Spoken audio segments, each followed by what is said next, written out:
The next term we're going to talk about deals with ionization energy and what ions are. We already mentioned what ions were in that very first video. We talked about losing or gaining electrons to become an ion. We mentioned that ionization energy is the amount of energy required to remove an electron. So using this concept, if I have an element with a large ionization energy, that means it does not lose electrons easily. That means it takes lots of energy to take that electron from somebody else. Okay? So think about it as the amount of energy you have to put into it. If it's a big number, I had to put in that much energy. If it's a small number, I didn't have to put in much energy. Okay? Because this is how it works. I have sodium. It's electrically neutral, which means I have 11 positives, I have 11 negatives. Okay? We lose a valence electron by becoming an ion or ionization. Okay? Sodium ion becomes a plus because it lost an electron. All right? And the E then is by itself. Somebody took that electron, usually another element.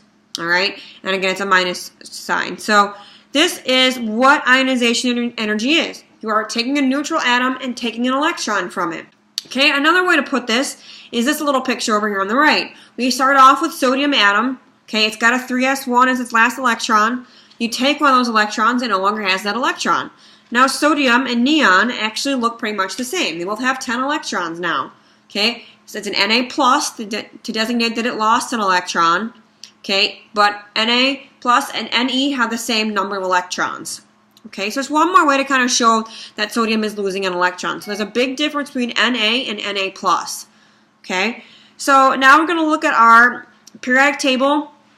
I'm going to look at the atom from before and talk about which group of elements lose electrons the easiest, so a metal or a non-metal. So if we look at this overall table here, we see that for the most part, up in the upper right-hand corner is really red. We talked about that. That's the higher ionization energies. Those are non-metals.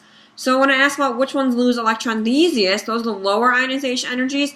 That's the left-hand side of the table. Those are going to be the ones like rubidium and strontium and cesium that actually lose electrons very easily. So metals lose electrons more easily than non-metals. So metals. Okay, so we're going to incorporate our radius trend there with the ionization energy and talk about if you have a large ionization energy, do you have a small or large radius? And why do they make sense together? Well, how this works is that if you have a really small radius, okay, so that means I have my nucleus, I have maybe a couple energy levels, okay, but it's fairly small compared to another one that has my electrons, and then I have maybe 4 energy levels. And again, remember there's S's and P's and D's. I'm just going to use the S ones because it's easier here, okay? But if you have a smaller size one here, like the one on the left, those electrons are a whole lot closer to my center. So my center are the positives here. So they're very close together, which means it's really hard to take those because the positive and the negative have a stronger attraction just because they are closer together. All right? Is it easier to break a piece of wood that is this long, or is it easier to break a board or a piece of wood that's this long? Well, it's a whole lot easier to break one that is longer because there's kind of less strength there. Same way with atoms. Okay, so that means if I have a large ionization energy, I always do IE for ionization energy, that means I'm going to have a small radius. Again, just because the electrons are harder to take because they're held there tighter. And if they're harder to take, that means it's more energy. And I always do NRG for energy. So now we're going to look at the group trend for ionization energy. Where are the electrons from the elements at the bottom of the periodic table being removed from as compared to the electrons from the elements at the top of the table? So, and then we're going to come back to that picture. So if I look at this overall table, for the most part, okay, the ones on the bottom, especially with metals, okay, ionization energy of 350 or 375. Ionization energy for lithium of, that's a bad example, ionization energy of sodium is 495. So you can see for ionization energy, there's a lot more going into it, but overall the trend is that the bigger ones are actually a smaller ionization energy because they are a larger size. Okay, the bottom elements have bigger levels, so they're further away from the nucleus, which means it's easier to take the electron from it. Alright, so now let's go back up a little bit here. We're going to look at this picture. We'll look at one of these for the atomic radius. Now we're going to look at the ionization energy one. Okay, and as we can see, as we go from helium to neon to argon to krypton to xenon, okay, I am increasing atomic number, which means I'm looking at either going left to right or going top to bottom. This one's going top to bottom because those ones are all in the same group. So as you go top to bottom, you notice that our ionization energy overall decreases. Now it makes sense. You go down the table, they decrease. They get bigger in size. Other way, okay, and I'm increasing atomic number going from potassium to krypton. Well, there were some blips in the middle there, but overall from potassium on the left to krypton on the right, okay, we increase ionization energy. And again, that's because we are dealing with a smaller sized element or smaller sized atom. And notice how these numbers are large. Ionization energies are going to be usually really, really big numbers in the hundreds or thousands, okay? Whereas radius numbers are usually in the hundreds for picometers, okay? And an atomic mass is going to be so many grams. So ionization energy should have really, really big numbers overall for the most part. Okay, let's sidetrack a little bit and talk about what ions are, all right? And we dealt with these already. So an atom loses an electron, and it's going to be positive, okay? Because if I start out with 11 positives and 11 negatives, I'm still going to have 11 positives. I lose an electron, now I'm down to 10 negatives. So now I have one more positive than negative, which means it's one positive. Okay? So what happens to the positive ion's radius? Again, we call these cations. Okay? These overall become smaller. And they become smaller because there are more protons. So you have more protons pulling on less electrons. Or I have the same number of protons pulling on less electrons, technically. Okay, so each electron will feel more of a pull. Okay, you're losing something. So I'm looking at my picture here, and we're talking about going from lithium to lithium plus. Lithium is 156 picometers. I lose the electron, go to Li plus, I'm 60 picometers. Okay, so they become much smaller. Again, because you have less electrons now. So the positives can pull those electrons in just a little bit better. The opposite works for when you gain an electron. Okay, now its charge is negative. All right, because I'm going from, say, in the example they used, I think it was fluorine. Yep, we go with fluorine, which has 9 positives and 9 negatives, to 9 positives and 10 negatives. Okay, so what happens to the negative ion's radius? We call these ones anions again. Okay, these should increase kind of for the opposite reason. Now I have more electrons than protons. So your protons can't handle all of them. So your electrons don't feel as much of a pull. So they can't kind of hold on to them nearly as well.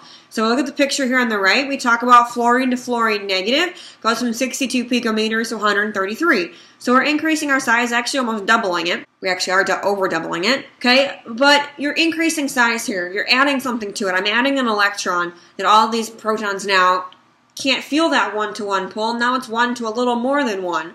So they can't kind of hang on to them nearly as well. So every negative ion you make becomes larger. Every positive ion you make becomes smaller. All right? So types of elements that lose, types of elements that gain. Most elements here that we're talking about that lose electrons are going to be metals. Remember, those are the cations. Ones that gain electrons, those are going to be nonmetals. And metalloids, it kind of depends on what it's bonded to. Okay, so we're going to kind of look at one or two last little parts here when we're talking about ions and ionization energy. Okay, we're going to write the noble gas notation for sodium. Sodium has 11 electrons. It's going to be Ne, going to be 3s1. Okay, we call these electrons here, core electrons. All right, those are core. And we call that electron there is a valence electron. Okay, core are the electrons that are on the inside. That would be part of a noble gas notation. Okay, now write the noble gas notation for sodium after its first ionization energy has occurred. So that means I've lost one electron, first ionization, making the first ion. So as soon as you lose one electron now, I'm going to be just Ne. Okay, that would be Na plus. I'm going to have 10 electrons. Okay, if I were to have my second ionization energy, which means I'm going to lose one more electron from where I started. So now I'm going to take one from this Ne and actually go down to 9 electrons, which is going to be Na2 plus.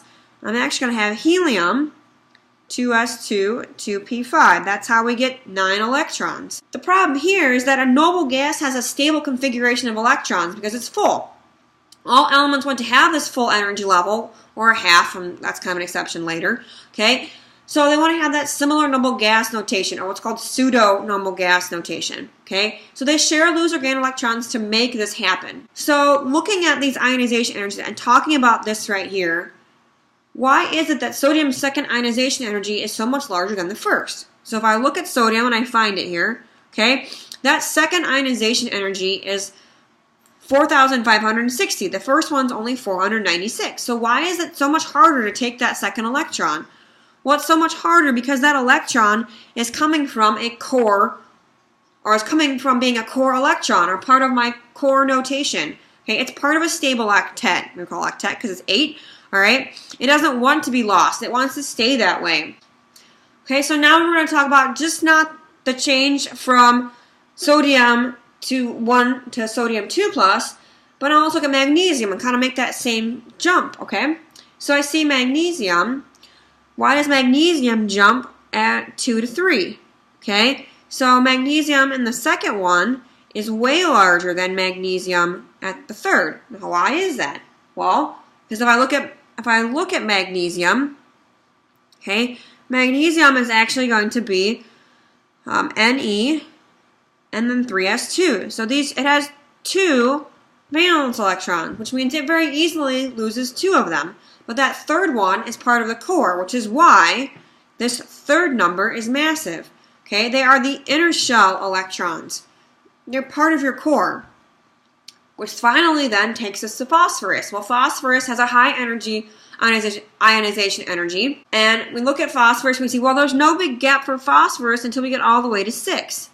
Because if I look at phosphorus, phosphorus actually has 5 valence electrons.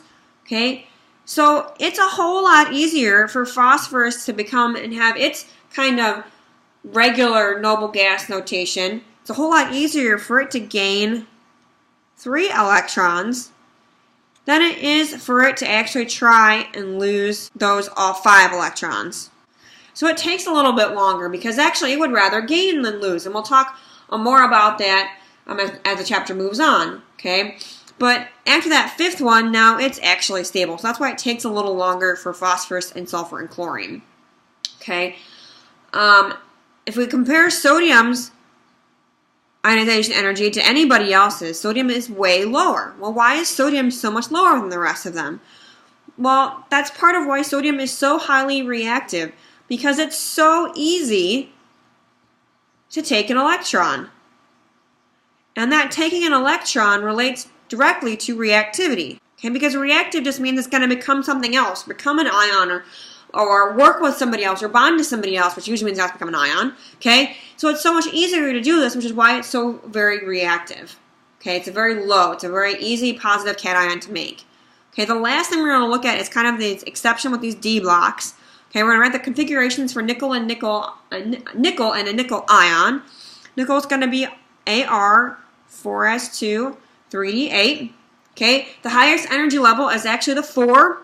All right, you can write them in either order. I tend to write them the way that they get added, but it doesn't matter. Okay, make sure that the electrons are removed from the ion from the highest energy level, which is not necessarily the ones that were added last. So if I look at argon, I'm going to lose 2 electrons. All right, so I still have argon, but instead of having 4s2 3d8, I'm going to take those 2 electrons from the highest energy level, which is the 4th one, and have just 3d8. Okay, so even though the one here for 3d was added last, you lose the 4s first because it was a higher energy level. You always lose the higher energy level first. Always. Even if you don't add it in that order, you always lose the highest one first. And the D blocks are kind of the weird ones that happens to.